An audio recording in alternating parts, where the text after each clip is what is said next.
All right, this was about an uncle that wanted to kill a nephew. Now, like I said, I answer my cell phone. The number is 917-680-9091, right? This was about an uncle that wanted to kill a nephew. I got a phone call last night. I think I need to do a video on this ASAP. All right?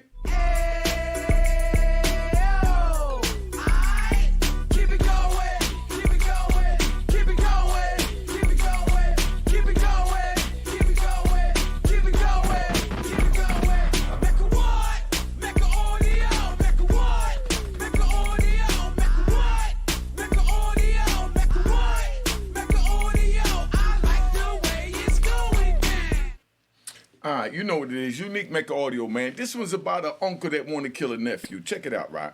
I get a phone call last night on my YouTube phone, right? Like I said, the number's on the screen. I answer my number. I respond first to the messages left, the voicemails, then the text, and then the phone calls that I mix in that order. So if you call, make sure you leave a message and you will get a call back, right? I call homie back, right? So homie called me back and he telling me straight up when I call him, he's like, yo, my nephew, he a lunchbox, So yeah, I'm like, yeah, all right. So he's like, you know what a lunchbox is? So for those of y'all that don't know what a lunchbox is, a lunchbox is somebody that's bugged out, burnt out, you know what I mean? Or whatever you want to call it, right? So the nephew is a lunchbox. He said the nephew wound up smoking some bad angel dust or what was that? Y'all don't even know what angel dust is. That's like animal tranquilizer. But, he was saying they was smoking something called boat, Boat is liquid, It's like liquid dust. So he's saying that he smoked a joint behind somebody and it was laced with something. So don't smoke nothing behind nobody you don't know or nobody that you ain't comfortable with because you don't know what they into and think it's nothing and they give it to you thinking that it's all right. So the nephew wound up smoking the boat, right? So after he smokes the boat, he winds up losing his mind. So the uncle goes by the house to go see him, and he goes by his mother's house, and the nephew is at his grandmother's house, which is the uncle's mother, right? Because the uncle and the sister is brother and sister, and that's the sister's child. So the uncle telling me like, yo, I don't want to have to kill my sister's child. I don't want to have to kill my mother's grandson, but he forcing my hand, and I think that I really need to do this because I feel that he's violating me to the fullest, and I'm not going for nobody violating me, and you already know how you go with Unique Mecca Audio, so I decided to call you to find out if this dude playing me and if it winds up me, bringing the smoke to my nephew. So I had to let him know straight up. I said, family, that's your nephew. The first thing you told me that came out your mouth is that he's a lunchbox and that he smoked some bad water that ain't no good that got him bugging, right? And he's like, yeah, but he be coming at me and he be threatening me and he stuck his chest out and he's telling me that I'm a coward and, that I'm old and I'm washed up and he don't trust me and this and that. And ain't nobody never talked to me like that, And he's like, yo, I know it's my nephew, but man, he straight violated the street code, man. I know you strong on the street code. So I want to know what's your, advice to me on this. Should I deal with my nephew on the street level, being that he talking to me on the street level, or do I deal with him, as a family member? I said, you already know, I'm not going to tell you to deal with him on the street level. He said, nah, you keep it 100, man. If your nephew did that to you, what would you do? I said, all right, well, check it out, right? First of all, you done told me that, he's a lunchbox, So you recognize who he is and what he is, right? So being that you recognize what he is and who he is, that's what it is. So we got to chill out and we got to really think for the next person. And by thinking for the next person means that he's a lunchbox. So if you go body your nephew, right? If you go body your nephew and then now your grandmother, his grandmother, which is your mother, and your sister, they got to wind up going to the joint. You know what I mean? So if that's the case, I don't know what you expect, him to do. If you body that nephew, now here it is, everybody burying him, everybody crying, and everybody looking at you as the bad guy because they know that he's a lunchbox, right? So I tell you straight up like this. I got dudes like YouTube. You know, I'm on YouTube. You got these dudes talking crazy on YouTube.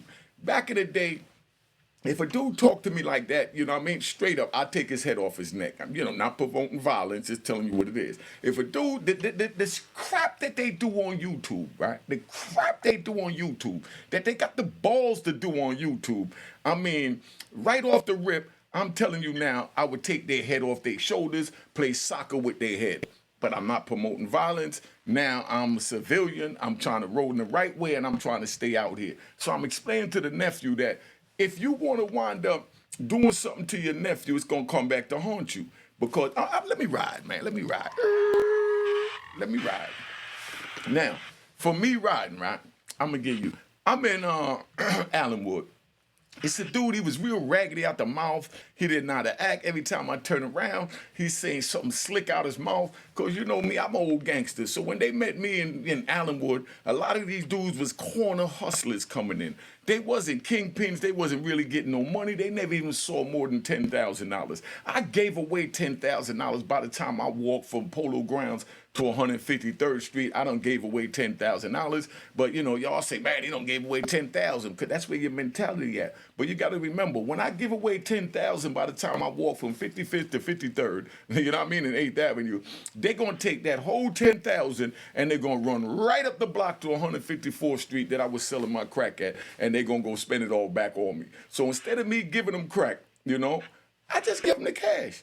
You know, because I know they're going to spend it at my crack spot, you know. But this way, if they ever get picked up, you know, for having crack in their car, you know, a stem on them or whatever, paraphernalia, they can never say that Unique Mecca Audio gave me, you know, the crack or gave me crack. You know, be like, nah, he gave me money. I was walking down the street and I told him that I was, you know, I was sick or whatever, or that my rent was due, because they run all kinds of game. Let me tell you about some of the game. We riding.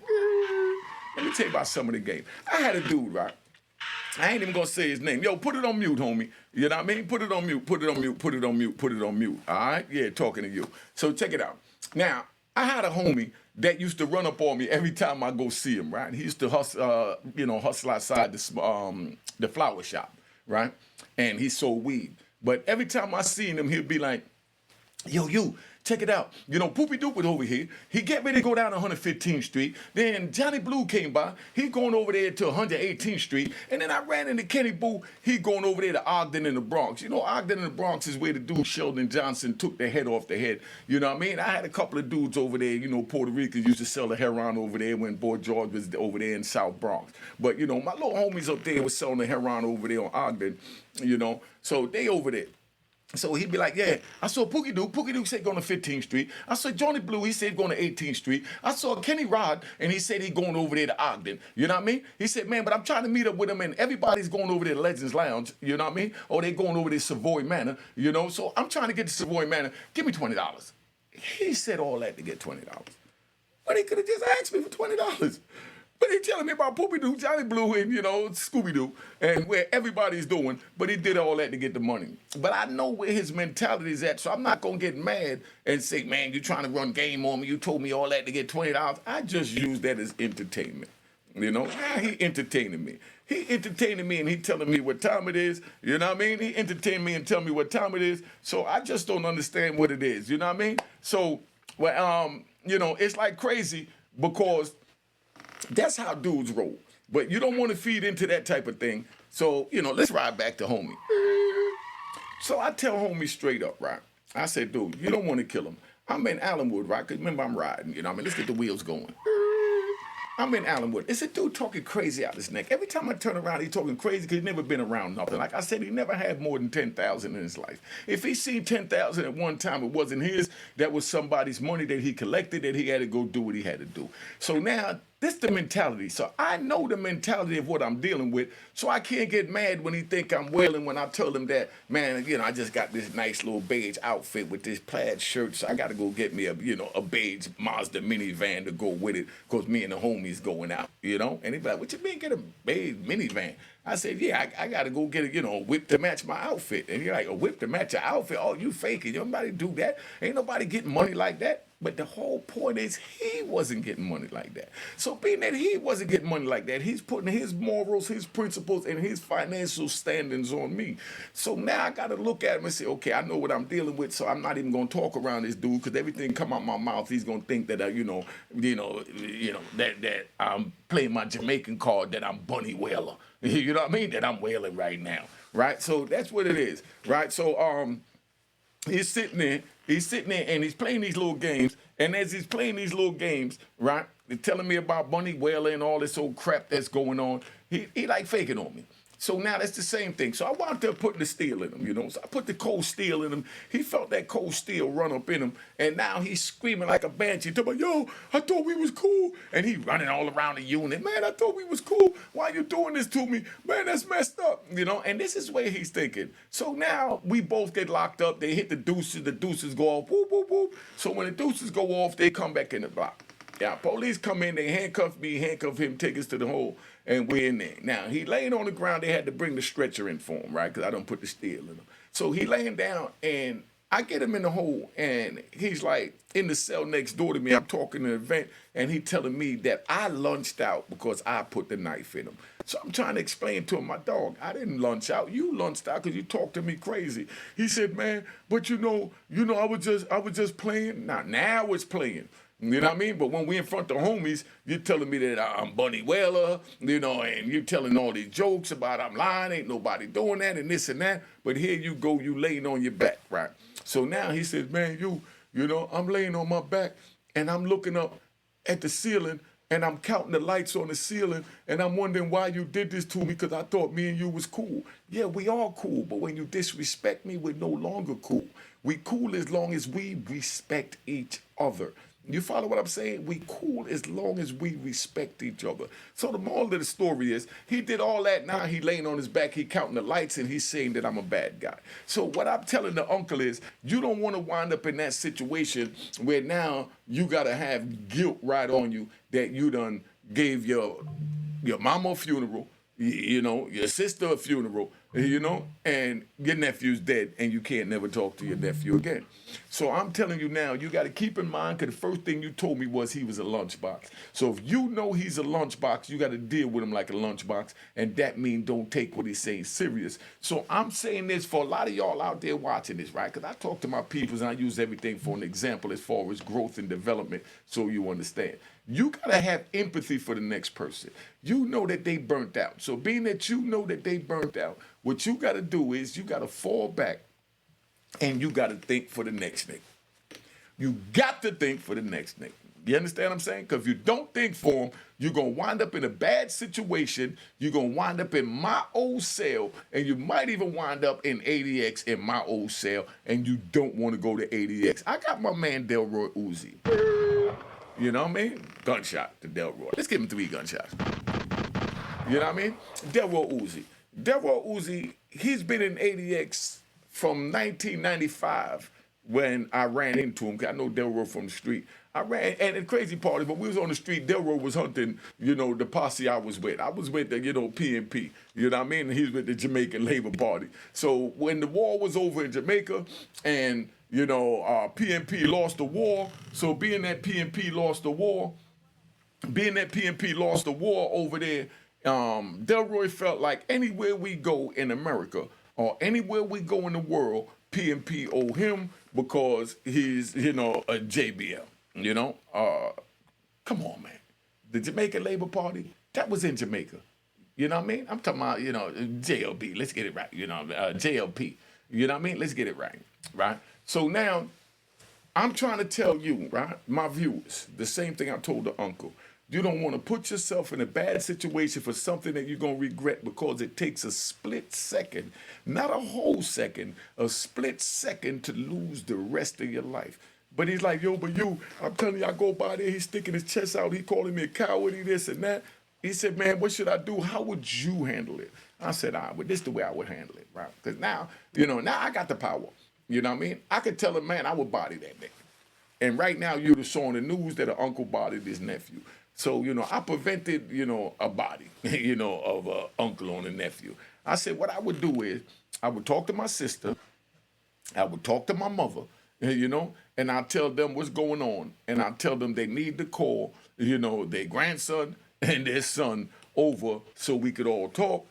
And, we could all let him know who I am. Because right now, that water got him a little twisted. And he don't really understand where he at. So we need to come together as a family before we lose a family member. You know what I mean? And I would tell him straight like that. Let me ride. Let me rhyme. See, when my brother took the 10 keys from me, right, and I decided to shoot him, I didn't want to shoot him. I wanted to kill him. I'm going to keep it 100. I wanted to kill my own brother. So I'm telling the uncle this story. I'm telling him, look, I wanted to kill my brother because he took 10 keys from me that I had to go back and teleconnect that put me on when I had nothing, that now I don't have his money because my brother took something from me. So I said, nah, I got to kill this thing. So I called Mama Dukes. And when I tell Mama Dukes gave me the same advice that I'm giving him. Mama Dukes said, look, you don't want your brother's blood on your hands. You know what I mean? So you don't want to take your brother's life. But you have to discipline them. A Jamaican thing that. When you discipline a man, you shoot to them like something. Some place where you just give them a flesh wound. But you let them know that flesh wound could have turned to stopping your heart altogether. So Mama Duke told me don't kill him. So I just gave him a flesh wound, But that's how it is on the street. That's why I'm not on the streets no more. And that's why I'm telling you not to go on the streets no more. And that's why I'm telling the uncle, you have to talk to your nephew with his mother and his grandmother, who's your mother, and y'all have what these Europeans call an intervention. An intervention is when you come together and you try and bring that person back to reality, that you sliding off that little slippery slope and you don't need to be over there. You know what I mean? So now, at the intervention, they're going to let him know that you wound up changing his Pampers. You know what I mean? You took him to the park, used to buy him ice cream, and you're the uncle that taught him to ride a bike. You understand? So when you do that, that's letting them know straight up that you ain't the bad guy, but it's not you saying, remember when? A nigga ain't trying to hear no remember when from a dude that he trying to stick his chest out at. You know what I mean? The nephew forgot that was his uncle and everything he did for him, so I'm telling them, get with your mother and your sister, and y'all talk to that young man and have an intervention, because he said, man, I tried talking to him. I told him that I love him and, I never do nothing to him. He ain't got to be paranoid of me. And then he telling me I'm a coward and, he don't trust me and this and that.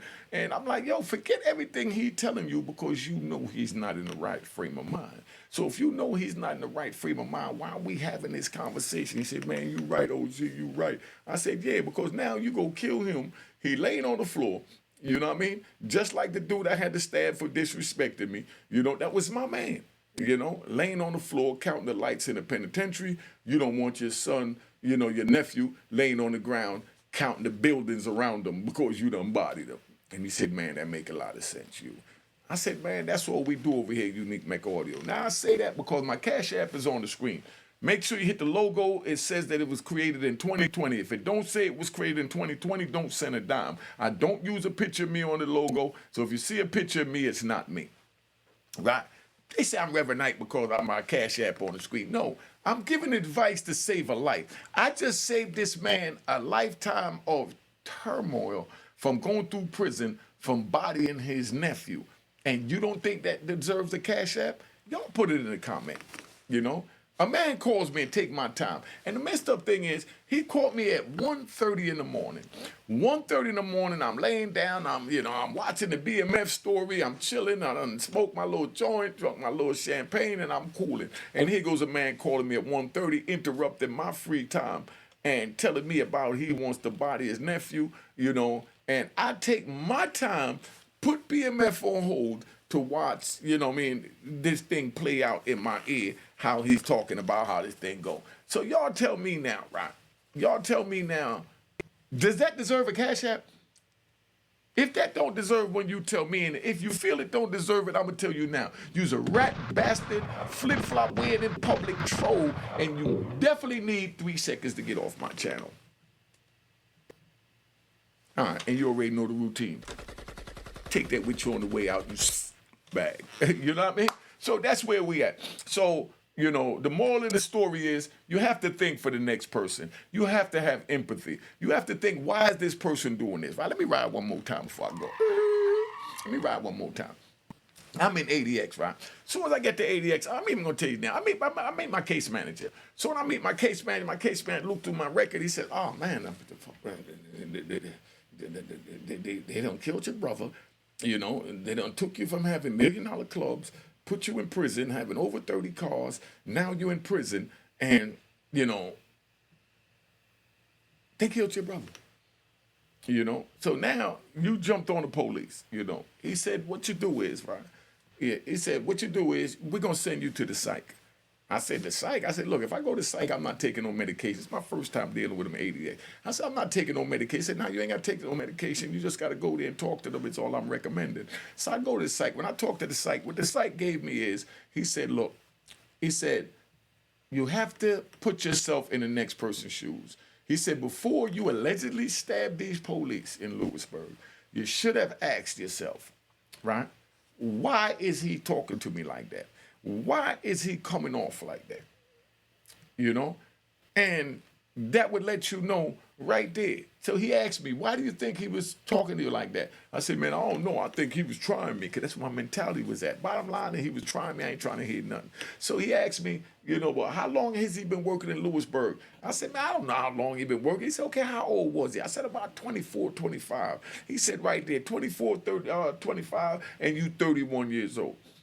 You know, I said, he said, "Where was he from?" I said, "He was somewhere from Pennsylvania near the jail or something, because, you know, they got to hire people from near the jail." So he said, "Okay, so he was 24, 25 from Pennsylvania." He said, "So what are the chances of you think he running across a gangster like you in his lifetime, living in a rural area in Pennsylvania?" I said, "None. He ain't never seen a nigga like me." He said, "Right there, you already said it all. So if he never seen a man like you, how is he going to know how to relate to a man like you?" So you got to put yourself in his shoes and say, why is he talking to me like this? And the answer you just gave me is, he's never seen a man like you. He's never seen a gangster that stands on morals and principles, and he didn't even know that he was disrespecting you, because in his world, it's not a disrespect. In your world, it's a disrespect. You can't pull him over into your world and expect him to run from your morals and principles, to run under your morals and principles, because he's not cut from your cloth, he's not in your lane, and he's not even messing with you.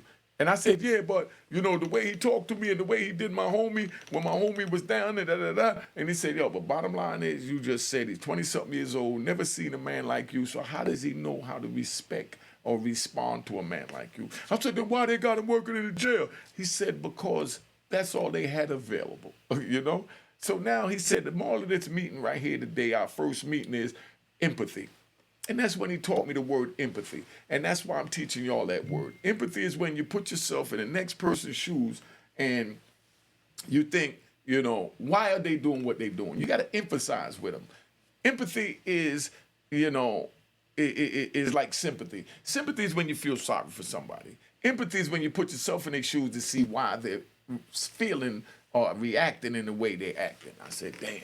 You know, I go back to my cell and I lay down, but I tell them before I leave, "Man, I ain't trying to hear that crap." And I walk out of there like old gangster, you know, handcuffed, shackled. I'm boogieing back to my cell, you know, 23 and 1 lockdown. So I go in the cell, and when I'm laying in the cell that night, I'm laying down after I watch my little Martin and Jamie Foxx and Dateline and Prime Time. I thought about it and I said, man, you know, he said, use empathy. What is empathy? That's the first time I ever heard that word. He said empathy is about putting yourself in the next person's shoes and seeing why they doing what they doing. And I pondered that night, you know? And I thought about it and I said, man, you know, I was dead wrong for putting that knife in that man. I wasn't going to tell the psych that right away because I still wanted to be on my cocky, ignorant shit. So I told him, nah, you know, I said, but, you know, he did right. That man didn't know what he was doing. He didn't even know who he was dealing with, didn't know what he was playing with, didn't know that his life was in the line, you know. I say 23 years old, you know, you already know what that means, you know, white, you know, boy, you know. So, you know, he don't really know. So why did I react in the way that I reacted to somebody that don't know no better? I really laid there in silence that night and thought about it. And that was the beginning of my mind opening up and understanding that I'm a different breed. I'm a different breed. But that don't make me a better breed. That just make me an official breed in my lane, and he wasn't in my lane. So, let's ride back. Let's ride back to the uncle. So now I'm talking to the uncle. After I tell him that story, he thought about it. He said, man, you're right. I said, man, do you want to have it on your conscience while you laying in yourself serving 25 years to life for killing your nephew, your sister's son, your mother's grandson, to be questioning, was you right or wrong? And he thought about it. He thought about it. And he said, man, OG, that's why I called you, man. That's why I called you. And then he said, yo, right now I'm not even working, man. I don't even have a Cash App, so I can't send you nothing, I said, family, you don't have to send me nothing, When I ask for a Cash App, that's for those that have it to donate what they can. Because all this costs money. I got to go out buy a new outfit every day, damn near. You know what I mean? I got to get cameras, lights, da-da-da. He said, man, I got you, OG. When I get a job, I'm definitely going to make sure I look out for. I said, family. He said, man, I owe you. I said, no, you don't owe me anything. All you owe me is to spare your nephew's life and hopefully take the suggestion I gave you and have an intervention with your grandmother, with his grandmother, his mother, which is your mother, and his sister. And, talk about it and try and get this young man right. You know what I mean? But all of that came from a phone call. All of that came from a phone call on my phone. Now, the number's on the screen, 917-680-9091. So I'm telling you rat bastards that might want to call for assistance, know that if you got to send a nigga something. If you don't have it, don't send a nigga nothing. Just make sure you like, subscribe, and share the video is all I ask. And definitely put an emoji up. If everybody watching it, put an emoji up right now. Give me a strong arm emoji if you understand what I'm saying. You know what I mean? And definitely put in the comments if you agree or disagree. And you could also call me on this phone. 917-680-9091 is across the screen. If you disagree, so we can talk about it. We ain't gonna play the little rat bastard games where we play no keyboard gangsters when you put no fake comments in my comments that you would never in your life say to me in person. So when these dudes make these videos and they talk crap about me, I ignore them because I already know we're dealing with rat bastards and cowards. My number's on the screen. I keep my number on the screen. I just showed that I answer my call. So if a person got an issue with me, call the number. If a person want to get me on their show, call the number. You don't need to make a fake video talking crap about me, thinking that you're gonna tell me if I surrender and get on your show that you'll stop making videos. Cause right now, this is all you're gonna get. Cause God is gonna bring me in front of you.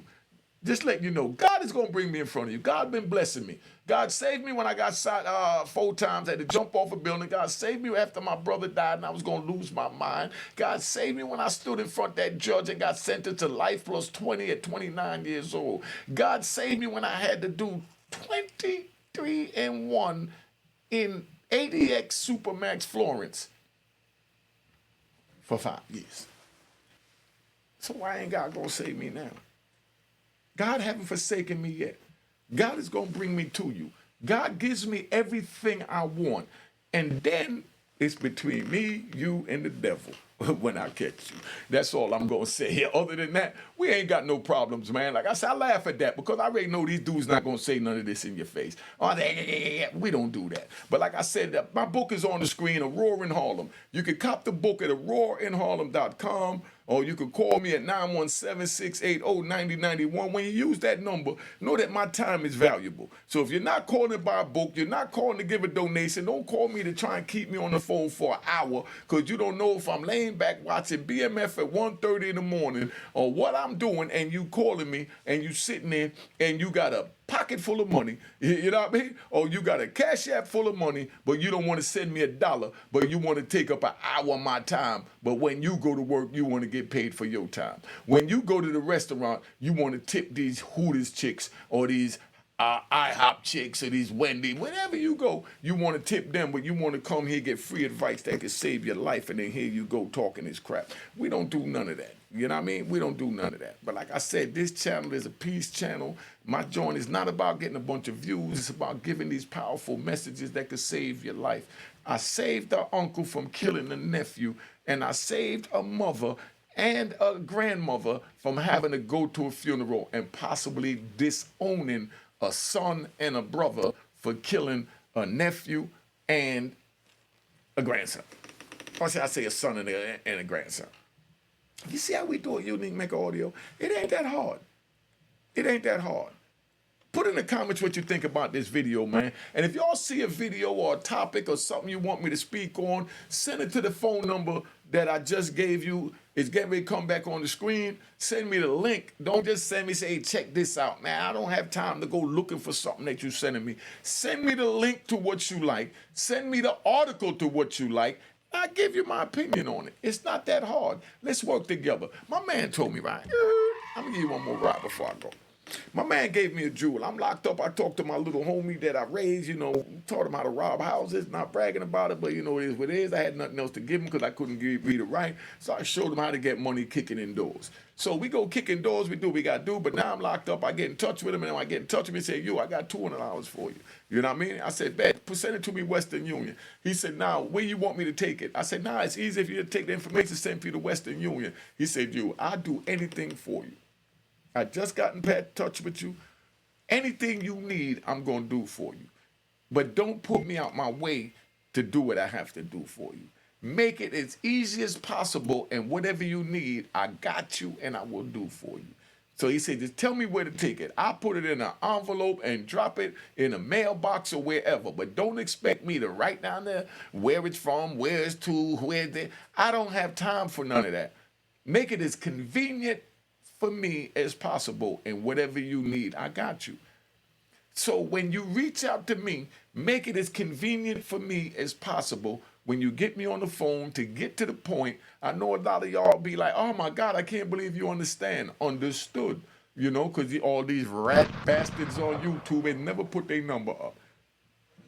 Because they already know they ain't got nothing to talk about. So they go up there and just tell a bunch of lies, and they know if they get a phone call, it's going to be somebody trying to body them. You know what I mean? But that's where we at, man. So don't say I didn't tell you. That's where we at.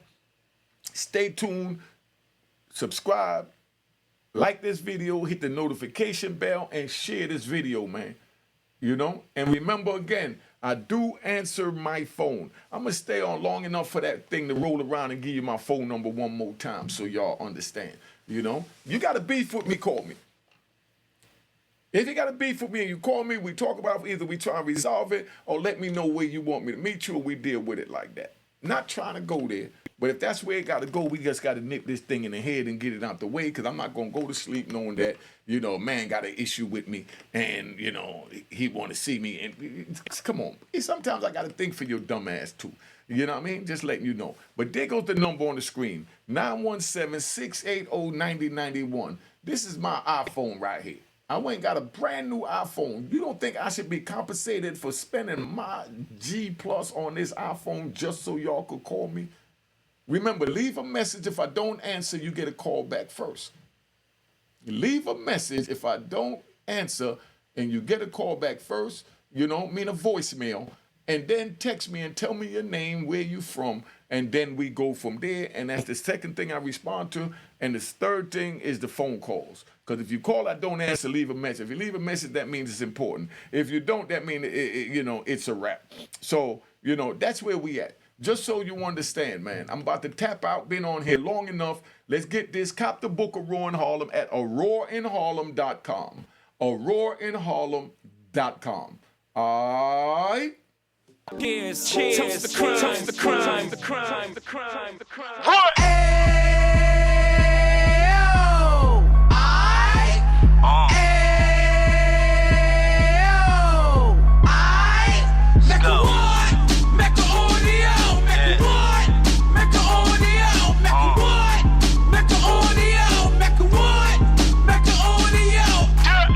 Fresh out the can of 26, he back on the strip, getting back in the mix. What he mentions a gift. You stand up 10 toes down, and I suggest you pay attention to this. Real. Take a little gully posse and put it in Harlem. He cut from the bottom, came up from the bottom. Drop the book, you should go and get it. An Instagram page and a YouTube you could go and visit.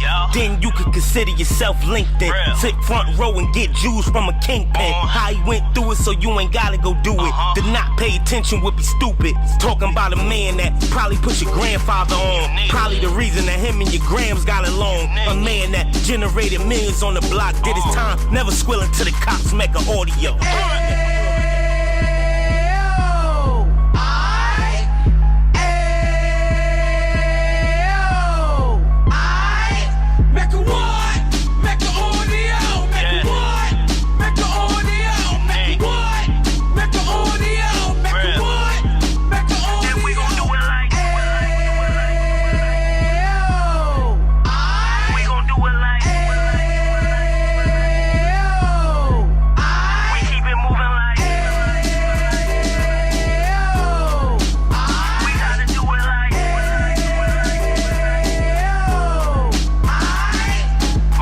Get it live like 2 G's in the 90s. Drop top beamer so shiny. I let shorty go, she was whining.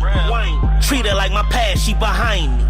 Spend a couple bands on the Dapper Dan. You be back again, getting green like a Packers fan.